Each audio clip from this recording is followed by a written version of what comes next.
قسمت کا لکھا ہوا ہر شخص کو ملتا ہے، یہ بات طے ہے۔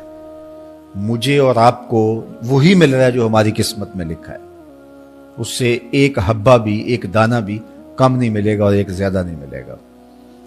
صحیح حدیث ہے، بخاری کی دیگر کتب حدیث میں موجود ہے، جب بچہ شکم مادر میں 120 دن کا ہوتا ہے تو 4 ماہ کا جب بچہ شکم مادر میں ہوتا ہے تو اس کی روح پھونکی جاتی ہے، تو فرشتہ آ کے اس کی عمر بھی لکھ جاتا ہے، اس کا شقی و سعید ہونا بھی لکھ جاتا ہے اور اس کا رزق بھی لکھ جاتا ہے۔ تو رزق جو لکھا گیا وہ ہمیں ملے گا، اور جب جب ملنا ہے تب تب ملے گا۔ جو لکھا گیا ہے وہ بہر صورت ہمیں حاصل ہوگا۔ اب وہ جو ہماری قسمت کا رزق ہے اس کے حصول کا ذریعہ کیا ہے؟ بذریعہ حلال ملتا ہے یا اس کے ذرائع حصول کے وہ حرام ہیں؟ تو یہ اللہ کے ذکر کو چھوڑنے کی سزا یہ ہے کہ ملا وہی جو قسمت کا تھا، لیکن دولت عثمان نہ ملی، دولت قارون ملی۔ لکھا جو تھا، مقسوم تھا، ملا وہی، ایک دانہ بھی زیادہ نہیں ملا اور ایک دانہ بھی کم نہیں ملا، لیکن اس کی سزا کاٹنی پڑے گی اس لیے کہ حصول کے ذرائع حرام تھے۔ تو حضرت اکرمہ رضی اللہ تعالیٰ عنہ فرماتے ہیں کسبن حرامن، تو معیشت تنگ کیسے ہوتی ہے؟ بندہ کہتا ہے کہ یہ تو بڑا کما رہا ہے لیکن کما بذریعہ حرام رہا ہے۔ اللہ اکبر۔ بعض اوقات کچھ لوگ محنت کر کے بھی حرام کماتے ہیں۔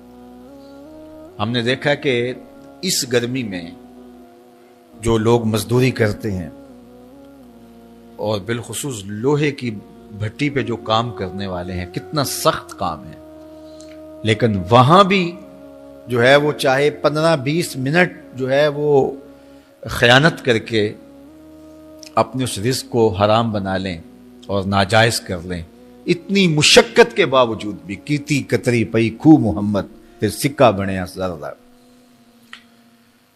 تو ایک سودا ایسے بھی بک جاتا اگر 2 منٹ گاہک کو دیتا، لیکن جھوٹی قسم کھا لی اور وہ لے کے چلا گیا، سودا تو بک گیا لیکن ذریعہ اس کا حرام ہو گیا۔ یہ ذرا دیکھیے، جھوٹی قسم کھانے والے کو اللہ نظر رحمت سے بھی نہیں دیکھے، اتنی بڑی سزا ہے اس کی۔ اور نہ بکتا کوئی اور آ کے لے جاتا، جو قسمت میں لکھا ہے وہ تو آپ کا ہر صورت میں ہوگا، لیکن کچھ لوگوں کو اللہ کے ذکر کو چھوڑنے کا نتیجہ یہ ملتا ہے کہ پھر وہ ان کے ذرائع آمدنی جو ہوتے ہیں، محنت کے باوجود بھی کسب حرام ہو جاتا ہے کسی نہ کسی وجہ سے۔ کئی لوگ دودھ اکٹھا کرتے رہتے ہیں، آخر میں ایک قطرہ پیشاب کا ڈال دیتے ہیں۔ سادہ مثال آپ کے سامنے رکھو، کتنی محنت سے وہ کیا تھا، تو اپنی ساری محنت کو ضائع کر دیتے اور حرام کا ٹانکا لگا دیتے، ایک قطرے سے وہ سارا ضائع کر بیٹھتے۔ تو یہ اللہ کے ذکر سے منہ موڑنے کا نتیجہ ہے۔ جب تمہارے دل اللہ کی یاد سے خالی ہو جائیں گے، تمہاری زندگیوں میں قرآن نہیں ہوگا، تمہاری زندگیوں کے اندر اسلام کے اجالے نہیں ہوں گے، تو پھر نتیجہ کیا ہوگا کہ معیشت دنک کیا ہے؟ کسبن حرامن۔ دوسرا معنی کہ تنگ زندگی، تلخ زندگی، جو حضرت عبداللہ ابن عباس سے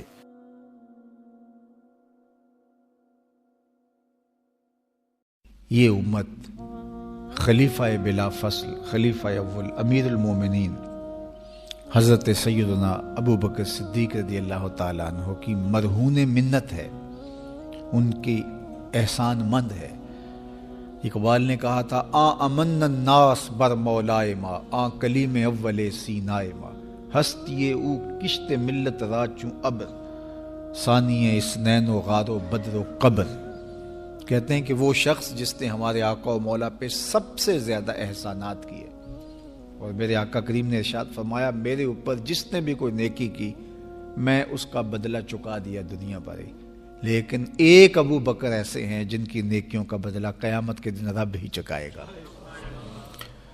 یہ حضور علیہ السلام نے ارشاد فرمایا۔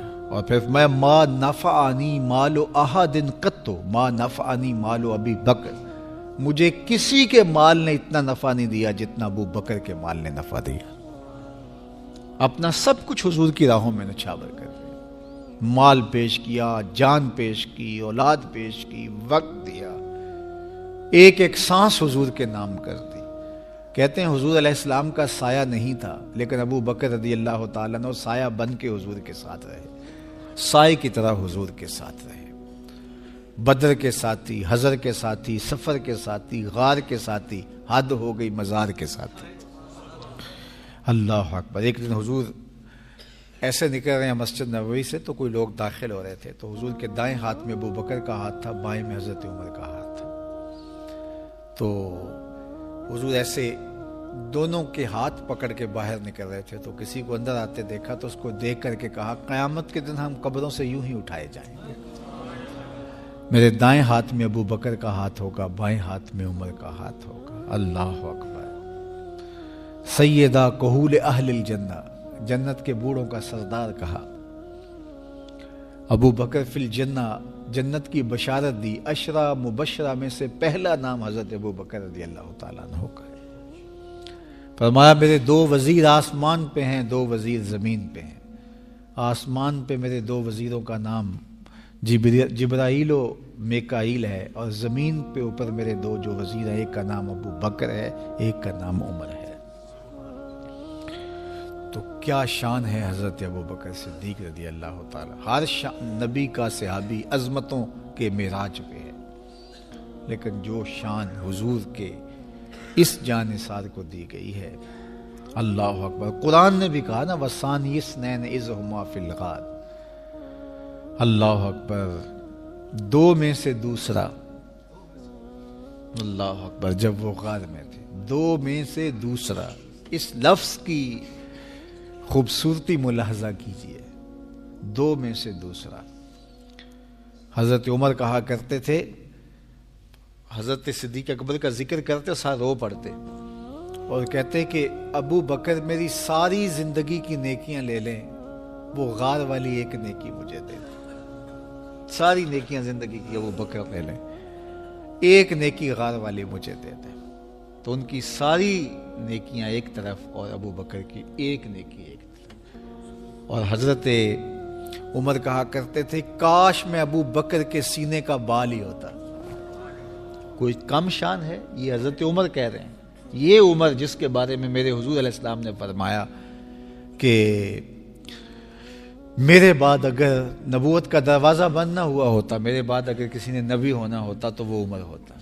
اتنی شانوں کے مالک. ان الشیطان یفر من ظل عمر، شیطان عمر کے سائے کو دیکھ کے بھاگ جاتا ہے. وہ عمر کہہ رہے ہیں کاش میں ابو بکر کے سینے پر اگا ہوا بال ہی ہوتا. یہ شان ہے، یہ عظمت ہے. سارے حضور کے صحابی عظمتوں کے معراج پر، لیکن ان کی شان ہی وکری ہے. کسی پنجاب شاعر نے کہا کہ سارے یار نبی دے سونے، نہیں کوئی اینا یاراں ورگا، نہ کوئی ہویا نہ کوئی ہوسی، اینا جان نثاراں ورگا، نہ اس دھرتی پیدا کیتا، اینا یاراں ورگا، اعظم شان صدیق کی دساں اکو یار ہزاراں ورگا. وہ عظمتوں کی کس معراج پہ امن الناس بر مولائے ماں، کلیم اول سینائے ماں، ہستی او کشت ملت راچو ابر، ثانی سنین و غار و بدر و قبر. بدر کے بھی ساتھی، قبر کے بھی ساتھی، مزار کے بھی ساتھی، غار کے بھی ساتھی. اور اسلام کی کھیتی کے لیے ابر بہار کی طرح برسے اور سیراب کر گئے. اور اس امت کے لیے انہوں نے جو کام کیا وہ انہی کا مقصوم. آؤ تمہیں وفا کی ایک کہانی سناؤں، آؤ محبتوں کی ایک کہانی سناؤں. مدینے کا شہر ہے، اللہ کے محبوب جلوہ فراز ہیں. مسجد نبوی میں ہر لمحہ نور برستا تھا. آقا تشریف فرماتے اور صحابہ حضور کے گرد یوں بیٹھتے جس طرح چاند کے گرد ہالہ ہوتا ہے اور بدر تمام کے گرد ستارے ہوتے ہیں. آقا باز و تلقین کرتے، لوگ سنتے، من میں اتارتے اور روحوں کو تازگی دیتے. ایک چھوٹا سا بچہ ہے جو ننھے ننھے پاؤں سے چل کے مسجد نبوی میں پہنچ جاتا ہے. نام اس کا عمیر ہے. بمشکل سے بولنا سیکھا ہے اس نے. آقا کریم علیہ السلام کی خدمت میں کبھی وہ اپنے چچا جلاس بن سوید کے ساتھ جاتا ہے، کبھی وہ اکیلا بھی چلا جاتا ہے. ایک دن اس کا چاچا نہیں گیا لیکن بچہ گیا اور حضور کی بات سنی. آقا کریم نے آخرت کے بارے میں، قیامت کے بارے میں نقشہ بیان کیا. جب وہ بچہ واپس پلٹا نا تو اپنے چچا کو کہتا ہے یا اماہ سمیت رسول اللہ صلی اللہ علیہ وسلم یخبرنا عن الساعہ حتی کانی اراہا رای العین. اے میرے چچا، آج میں نے حضور کو قیامت کا ذکر کرتے دیکھا ہے اور حضور نے ایسا